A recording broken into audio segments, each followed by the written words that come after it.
இன்றைய தினம் நாம் dual nature of wave matter என்ற பகுதியில் உள்ள வாய்ப்பாடுகளின் தொகுப்புகளை முதலில் அறிந்து கொள்கின்றோம்.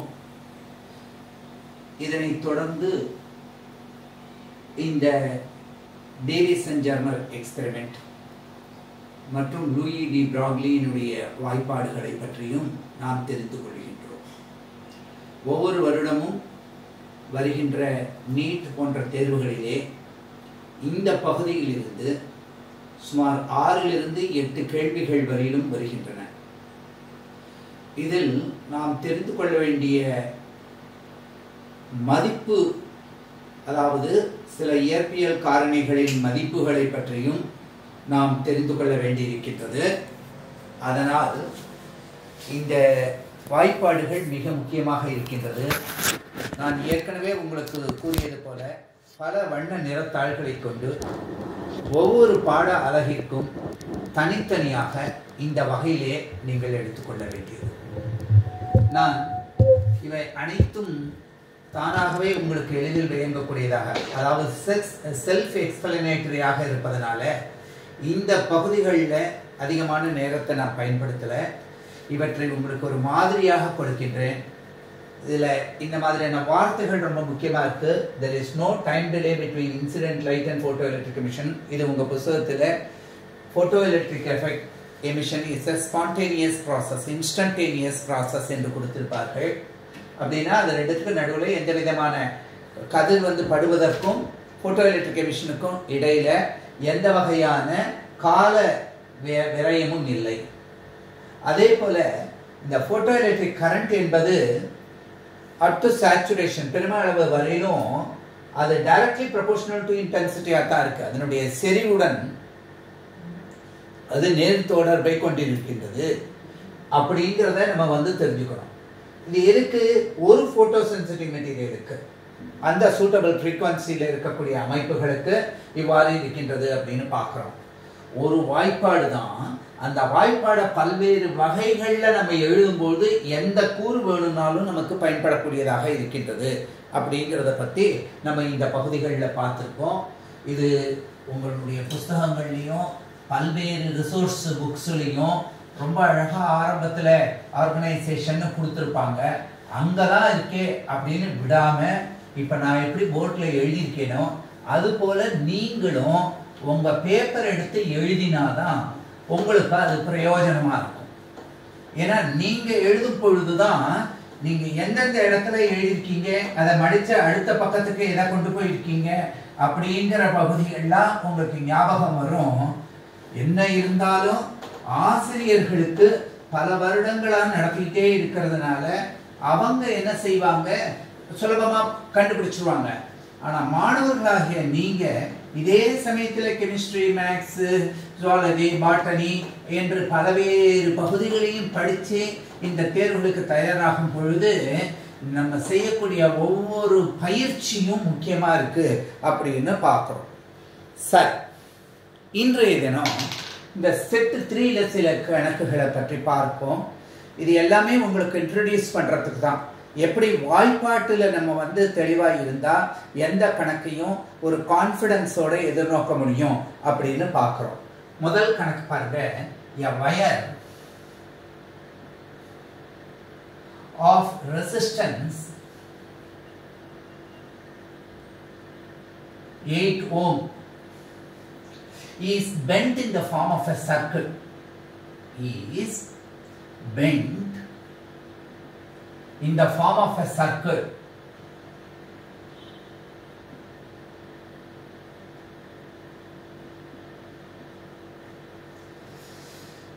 What is the effective resistance?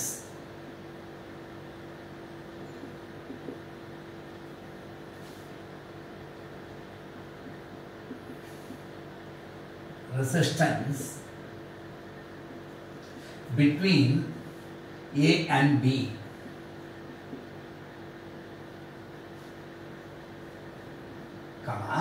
The ends of the diameter.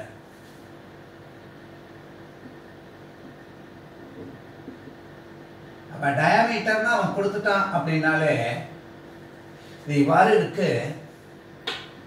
இப்போ இது டயமீட்டர் அப்படின்னு எடுத்துக்கிட்டோம்னா இந்த பகுதி AB இது ரெண்டுத்துக்கு நடுவில் இருக்கிறது அப்படின்னு சொல்றான். இப்போ பாருங்க 8 ஓம்னா டயமீட்டர்னா இது ரெண்டா பிரிக்கிறது. அப்போ ரெண்டா பிரிக்கிறதுனா சமமா இது 4 ஓம் இருக்கு, இது 4 ஓம் இருக்கு. எப்பவுமே ஒரு படத்தை போட்டுட்டீங்கன்னா உங்களுக்கு உடனே தெரியும். இப்போ இந்த ரெண்டு எப்படி இருக்கு, parallel இருக்கு. அதனால R parallel equal to R1 R2 divided by R1 plus R2. இந்த வாய்ப்பாடை ஞாபகம் வச்சுக்கிறீங்க. அப்ப சர்வ சாதாரண 4 × 4 by 4 plus 4. அப்ப இந்த மதிப்பு 2 ஓம் அப்படின்னு கிடைக்கிறது. 4 × 4 by 4 plus 4 8. கீழே எடுத்தாக்க 2ன்னு வர்றது 2 ஓம்னு கிடைக்கிறது. இது ஆரம்பத்தில் சுலபமான ஒரு கணக்காக இருக்கு. சரி, அதாவது நமக்கு என்ன அப்படின்னா எப்பொழுதுமே வடிவத்தில் மாறுபாடு ஏற்படும் பொழுது ஏதாவது சொல்ல வருமா அப்படின்னு இருக்கக்கூடாது. அதை உடனே படமா மாத்திரத்துக்கு தெரிஞ்சுக்கணும் நீங்க. அப்ப சாதாரணமா நமக்கு கொண்ட வாய்ப்பாடு கொண்டு இந்த மதிப்புகளை எல்லாம் கண்டுபிடிக்க முடியும் அப்படின்னு பார்க்கிறோம். அடுத்த கேள்வி பாருங்க, ஒரு கணக்கு ஒன்று கொடுத்துருக்கான்.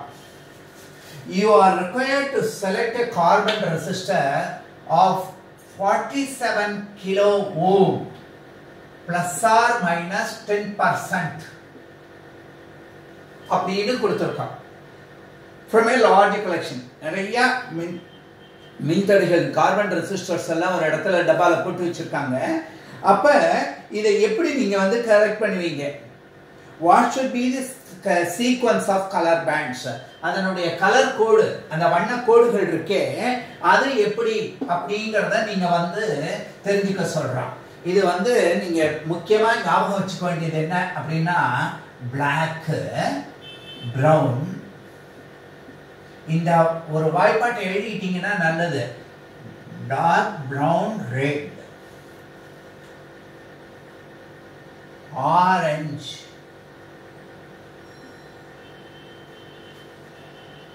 yellow,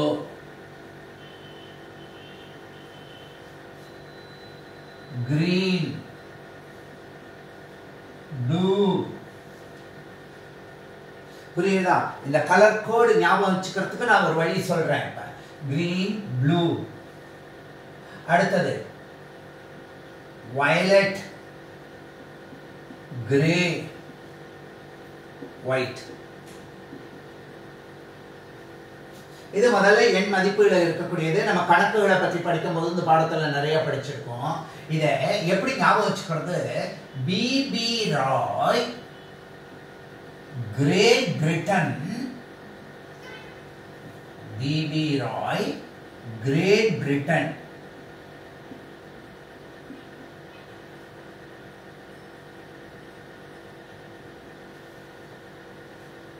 BB Roy went to Great Britain. எதுக்கு?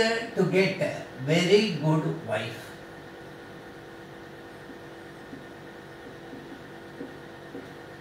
பாருங்க, BB Roy, Great Britain, very good wife. இப்படி இந்த வார்த்தையை ஞாபகம் வச்சுட்டு இதை எழுதிட்டீங்கன்னா 0ல இருந்து ஆரம்பிச்சா 1 2 3 ரெண்டு ரெண்டு ஆரஞ்சு 3 இது 4 இது 5 இது 6 இது 7 8 9 இவ்வளவுதான் நம்பர்ஸ். நமக்கு ஒரு ரெசிஸ்டர் எடுத்துக்கிட்டோம் அப்படின்னு சொன்னா அதுல ஒரு பகுதியில 3 வளையங்கள் இருக்கும். இந்த பகுதியில வளையம் இருக்கலாம் அல்லது இல்லாம இருக்கலாம். இது 4வது, இதுதான் டாலரன்ஸ் அப்படிங்கறத குறிக்கக்கூடியது. அதான் இந்த பிளஸ் ஆர் மைனஸ் 10ன்னு கொடுத்துருந்தாங்களே, ஒண்ணுமே கொடுக்கலன்னா 20% இருக்கு. இந்த மாதிரி டாலரன்ஸ் 10% வேணும்னா கோல்டு கலர்ல அந்த ரிங் இருக்கும். கோல்டு, சில்வர் ஒண்ணுமே இல்லாதது அந்த மாதிரி 5% 10% இந்த மாதிரி இருக்கக்கூடியது. சரி, இந்த 3 என்ன அப்படின்னா இது வந்து ஒரு டிஜிட்டை குறிக்கக்கூடியது. இது உங்களுக்கு முன்னாடியே தெரியும். இது டிஜிட்டை குறிக்கக்கூடியது. இது 10 அடுக்கு அந்த நம்பர் x அப்படின்னு போட்டுக்கிட்டாங்க. இப்படி போடணும். இப்ப இந்த கேள்வியில் என்ன இருக்கு? 4. 4ங்கிறது என்ன சொல்றது? yellow. அப்ப ஃபர்ஸ்ட் லைன் என்னவா இருக்கணும்? இந்த ஆர்டர் எப்படி இருக்கணும்? yellow கோடு முதல்ல இருக்கா? அடுத்தது 7வது கோட்டுக்கு என்ன இருக்கு? violet. violet கோடு 2வதா இருக்கா? அடுத்து என்ன கேட்டிருக்கான், இத்தனை கிலோ ஓம், கிலோனா என்ன 10^3, 10^3 வேணும்னா என்ன இருக்கணும், ஆரஞ்சு. அப்ப yellow, violet, orange இந்த 3 கோடுகள் இருந்து கோல்டுங்கிற அந்த கோடு இந்த கடைசியில இருந்ததுன்னா இந்த இத நம்ம ஐடென்டிஃபை பண்ண முடியும் அப்படின்னு பார்க்கிறோம். ஆக இந்த மதிப்பு ரெசிஸ்டன்ஸை பத்தி படிக்கும்போது சின்ன வகுப்புலேருந்தே நீங்க படிச்சிருப்பீங்க.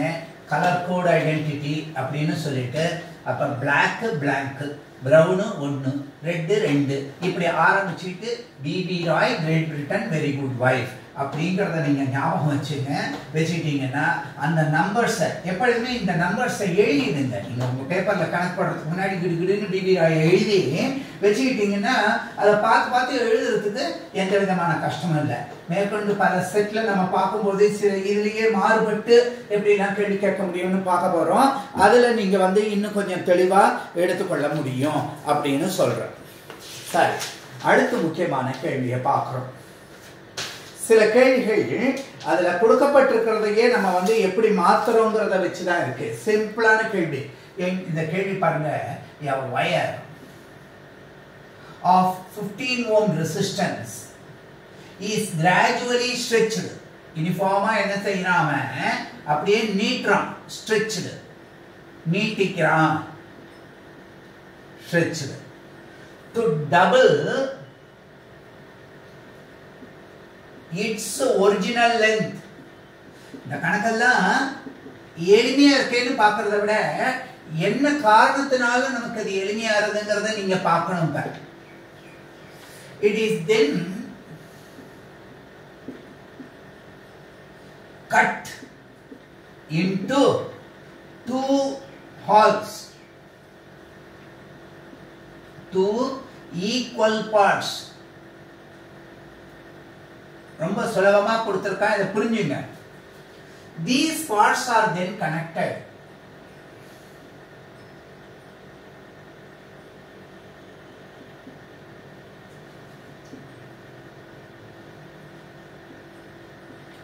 Connected in parallel across 3 volt battery. Find current drawn from the battery.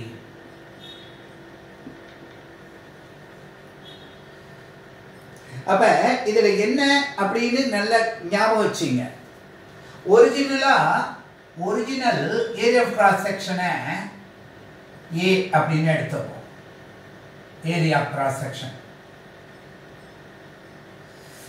Length L ன்னு எடுத்துப்போம். சரி, ஃபர்ஸ்ட் ஆஃப்டர் ஸ்ட்ரெச்சிங்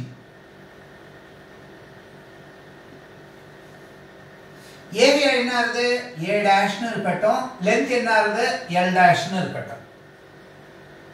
அப்ப ஒரிஜினலா ரெசிஸ்டன்ஸ்க்கு ஃபார்முலா என்ன, ρ * L/A ன்னு வந்திருக்கும்.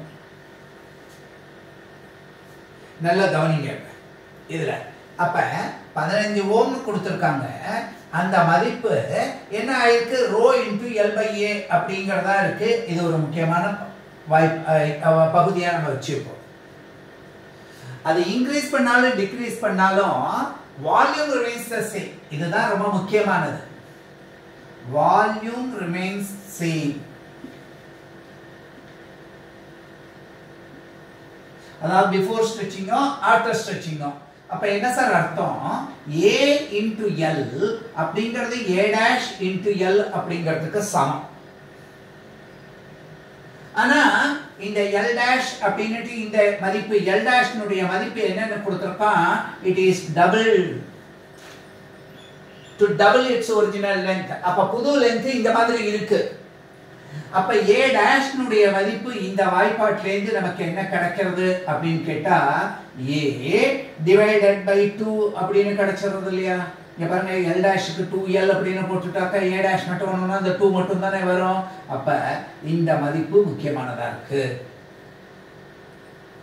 இப்ப இந்த R' னுடைய மதிப்பு என்ன இருக்கும், அதே ரோ தான். அதே இப்ப என்ன L' / A' ன்னு போடணும்.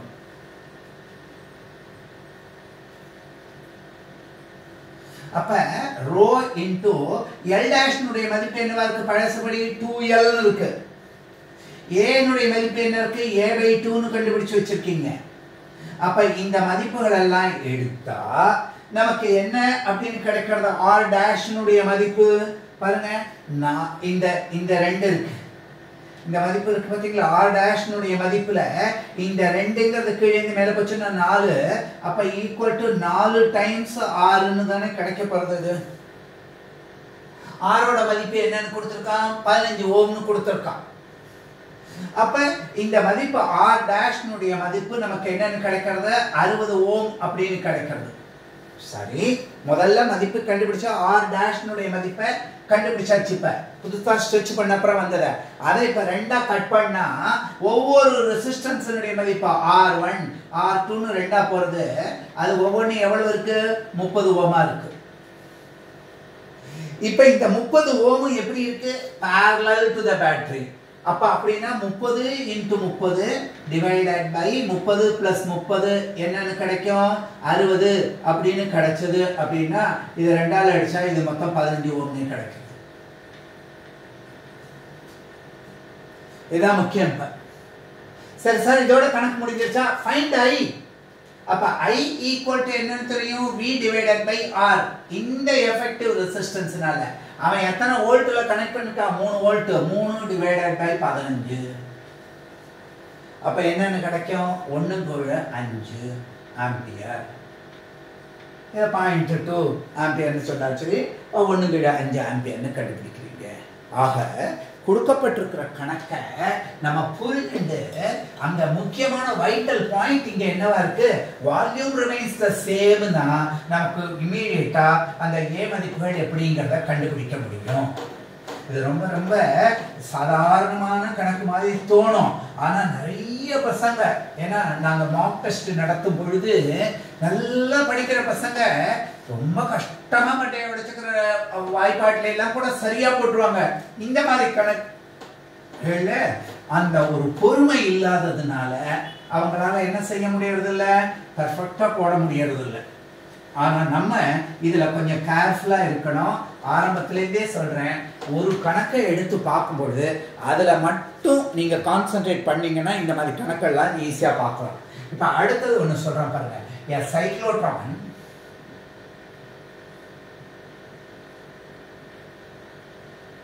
when being used to accelerate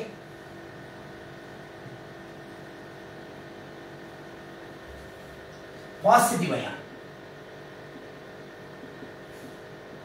ரொம்ப முக்கியம். எலக்ட்ரான்களை சைக்ளோட்ரான்ல பண்றது இல்ல அப்படின்னா நமக்கு முன்னாடியே தெரியும். ஏன்னா ரிலேட்டிவிஸ்டிக் மாஸ் வேரியேஷன் இருக்கிறதுனால. மாஸ் வந்து 6.7 into 10⁻⁻27 கிலோகிராம்னு கொடுத்திருக்காங்க அந்த துகளுக்கு.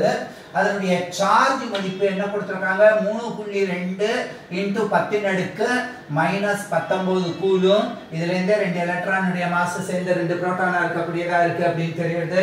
ஆல்பா பார்ட்டிகளா இருக்கலாம்னு தெரியுது.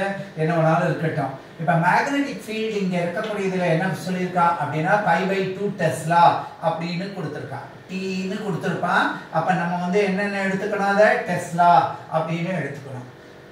What must be the value of the frequency of the alternating current? F அப்படிங்கறதுடைய மதிப்பு அந்த AC கொடுத்து அந்த D1 D2 க்கு இது பண்றோமே அந்த மதிப்பு என்ன அப்படின்னு கேட்டிருக்கான். நமக்கு பொதுவா அந்த சைக்ளோட்ரான் வாய்ப்பாடு பார்த்தோம்னா நமக்கு என்ன இருக்கு?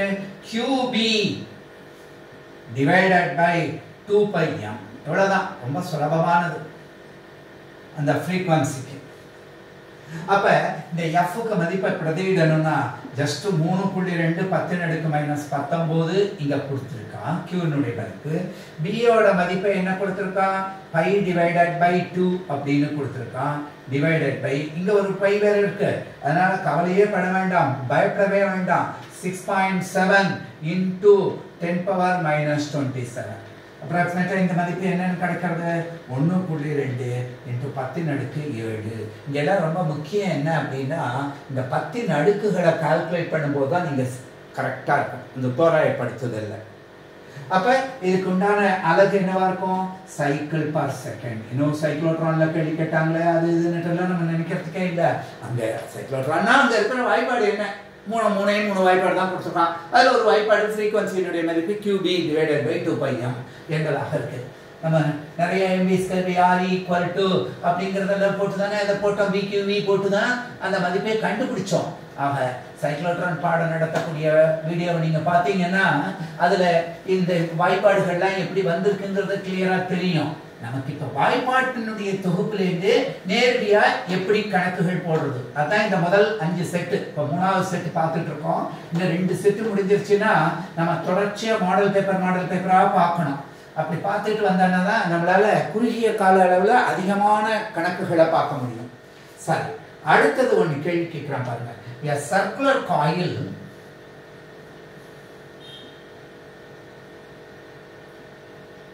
of n turns and the radius are எல்லாமே சிம்பிளா இருக்கிறாப்புல இருக்கு ஆனா கொஞ்சம் பொடி வச்சிடறான் carries a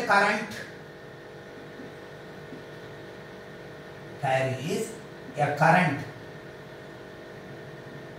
I it is unwound முதல்ல அதை பிரிக்கிறான் and rewound திருப்பி சுத்துறான் இந்த காயில எவ்வளவு rewound to make அதே லென்த் தான் make another coil of radius r/2 முன்னாடி r ன்னு இருந்தது இப்ப r/2ங்கறப்ப வெச்சு சின்னதா சுத்துறான் current remaining the same அதுல போற current அதே இருக்கு current remaining the same calculate the ratio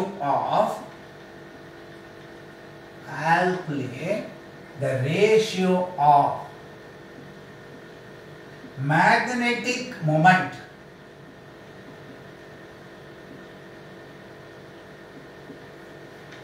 of new coil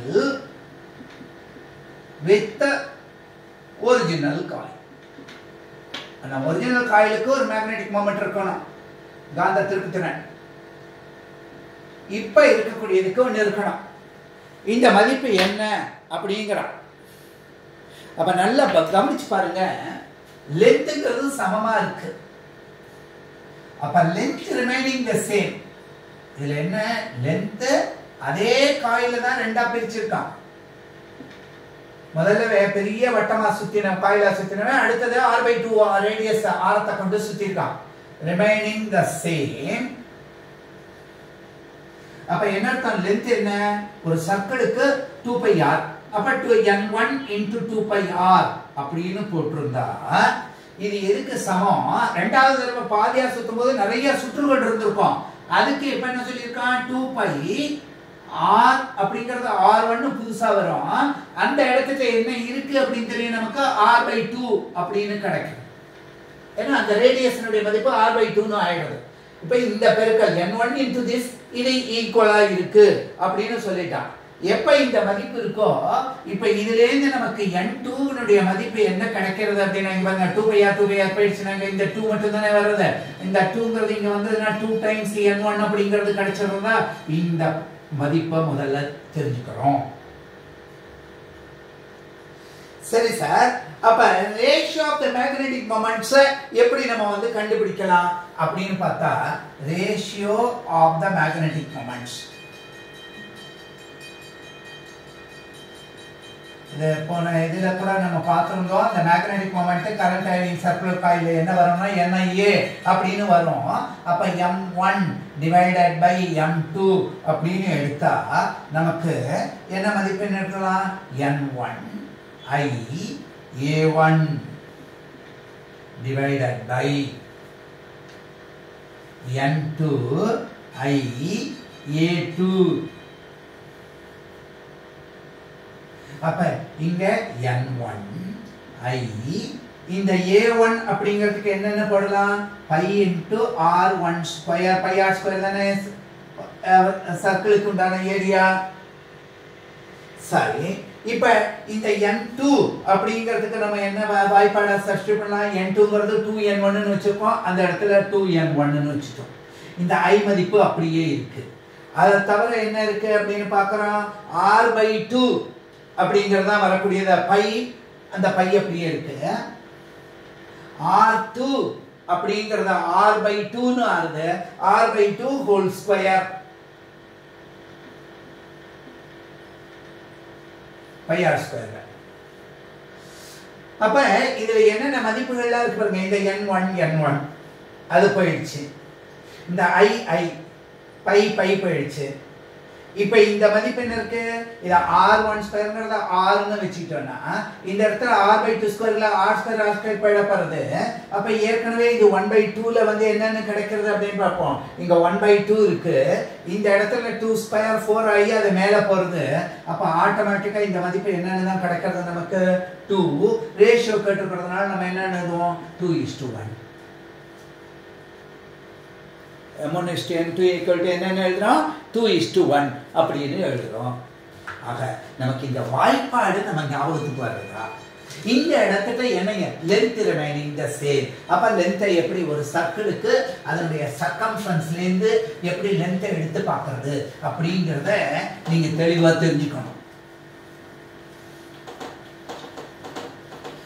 magnetic moment இதெல்லாம் திருப்பி இப்ப நம்ம ரெண்டு கிளாஸ்லயே பார்க்கறோம் திருப்பி சொல்லும்போது ஆட்டோமேட்டிக்கா மொமெண்ட்னாலே என்ன ஏ அப்படின்னு ஞாபகத்துக்கு வந்துடுறது நமக்கு அந்த வாய்ப்பாடு அந்த வாய்ப்பாட்டுல இருக்கக்கூடிய மாறுபாடுகளை சரியா பிரதியிட்டு நம்ம நேரடியா பார்க்க வேண்டியிருக்கு இதுதான் இந்த பகுதிகளில் நீங்க தெரிஞ்சுக்க வேண்டிய முக்கியமான தன்மை மாடல் ப்ராப்ளம்ஸ் இதெல்லாமே உங்களுக்கு சரி வேகமா பார்ப்போம் இன்னும் சற்றே நேரம் தான் இருக்கு ஒரு angle of the dip காந்தவியல்ல கொடுத்திருக்கான் angle of dip declination horizontal decline இதுல இது 60 டிகிரி அப்படினு சொல்லி இது π/3 அப்படினு கொடுத்திருக்கான்னு வெச்சுப்போம் horizontal component of the X magnetic field H ஓட மதிப்பு 0.4 காஸ்னு கொடுத்திருக்கான் என்ன கேக்குறான் எர்த்தினுடைய மேக்னெட்டிக் ஃபீல்ட் என்ன அப்படினு கேட்டிருக்கான்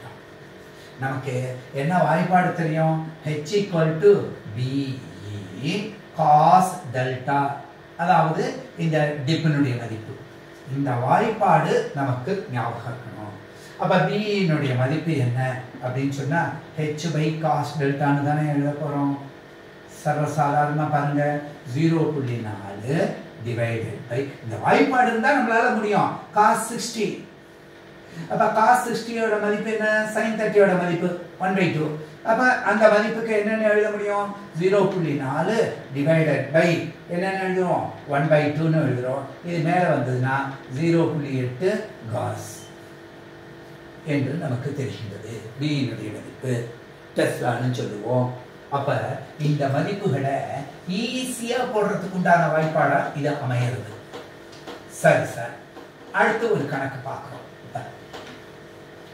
கணக்குகள் எல்லாமே பாருங்க எவ்வளவு சுலபமானதா இருக்கு அப்படின்னு சொல்லிட்டு இப்ப ஒரு முக்கோண சமபக்க முக்கோண பட்டகத்தை எடுத்துக்கிறோம் ஒரு a ray of light incident on an equilateral glass prism of mu g அந்த பட்டகத்தினுடைய இந்த மதிப்பு என்ன சொல்லியிருக்கான் √3 ன்னு சொல்லியிருக்கான் ஈக்குவலேட்ரல் பிரிசம்னு சொல்லியிருக்கான் ஈக்குவலேட்ரல் பிரிசம்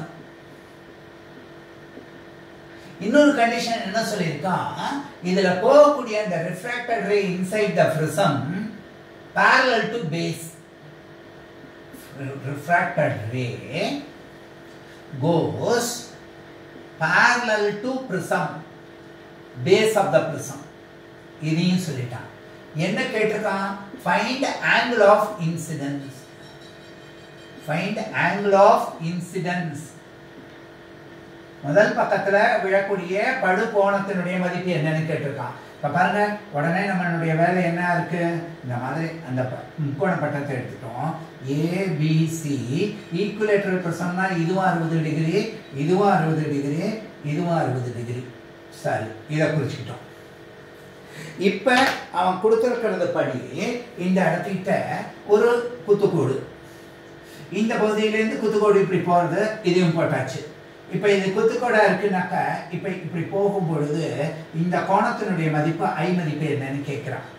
இந்த கோடு என்ன ஆறுது அப்படின்னு சொல்கிறான், இதுக்கு இணையாக இருக்குன்னு சொல்லியிருக்கான். அப்போ இந்த இதுவும் இணையாக இருக்குன்னா இதை வெட்டும் பொழுது இது 60 டிகிரினா இதுவும் எத்தனை டிகிரின்னு நமக்கு தெரியும், 60 டிகிரின்னு தெரியும். சரி சார், இப்போ இது 60 டிகிரினா இந்த கோட்டுக்கு இது குத்துக்கோடுனா இந்த கோணத்தின் மதிப்பு என்னன்னு தெரியும், நமக்கு 30 டிகிரின்னு தெரியும். அப்போ இந்த மதிப்பு தான் ஆர். இப்போ ஆர் மதிப்பு தெரியும், mu equal to sine i by sine r அப்படிங்கிற வார்த்தை நமக்கு தெரியும்.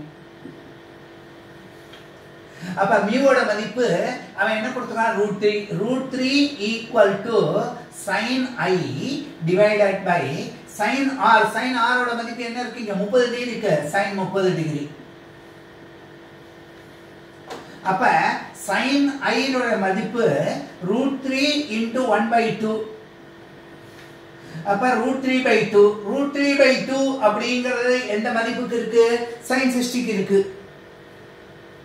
அப்ப therefore i equal to i equal to 60 degree. இது 60 டிகிரின்னு சொல்லலாம், இல்லட்டா π = 183ன்னு சொல்லிட்டு பார்த்தோம்னா நம்ம இதை என்னன்னு எழுதலாம், π/3. உனக்கு 4 ஆன்சர்ஸ் கொடுத்துருக்கிறதுல இது இருக்கும் அல்லது இது இருக்கும், இதை பார்த்து நம்ம டிக் அடிக்க முடியும். ஒன்றும் கஷ்டமான கணக்கா இல்லை, சுலபம். அவன் கொடுத்துருக்கிறத வச்சு நம்ம அந்த படத்தை பார்க்கும் பொழுது நமக்கு சர்வசாதாரணமா எப்படி போட முடியும் அப்படிங்கிறது தெரியும். சரி, அடுத்த கணக்கு நம்ம பார்க்குறோம். சற்றே அதாவது பார்க்கறதுக்கு எளிமையா இருக்கும். சில படங்கள் கொடுத்துருப்பாங்க, இதே கணக்கா கொடுக்காம படத்தை கொடுத்தா ஐ மதிப்பு என்னன்னு மட்டும் கேட்கலாம். என்ன கேட்டாலும் பதட்டப்படக்கூடாது. அந்த விஷயம் என்ன சொல்லியிருக்குங்கிறத புரிஞ்சுக்கிட்டீங்கன்னா ஈஸியா நம்ம பார்க்க முடியும். அடுத்த கணக்கு பார்ப்போம். இந்த ஒரு கணக்கு ஸ்டெப் டவுன் டிரான்ஸ்ஃபார்மருக்கு உண்டான கணக்கா இருக்கு. இதுல இருந்து நம்ம தெளிவா எடுத்துக்க முடியும். ஸ்டெப் டவுன் டிரான்ஸ்ஃபார்மர் இதை கொஞ்சம் பார்த்துங்க. டிரான்ஸ்ஃபார்மருக்கு இருக்கக்கூடிய வாய்ப்பாடுகள் எல்லாம் சேர்ந்து வரக்கூடியது. Step down transformer operated on 2.5 kilovolt. It supplies a load with 20 ampere.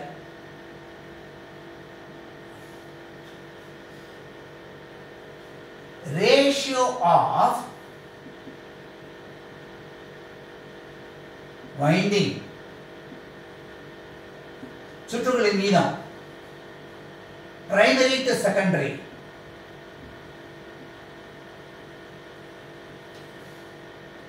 is 10:1.